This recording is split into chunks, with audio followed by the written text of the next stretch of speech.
Professor Mitchell's lecture certainly went on and on for quite some time. I thought he was never going to finish. What does the man imply about the lecture?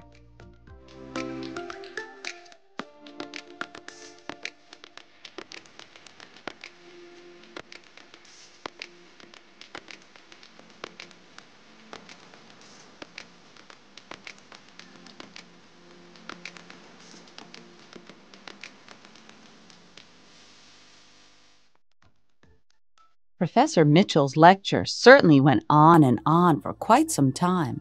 I thought he was never going to finish. What does the man imply about the lecture?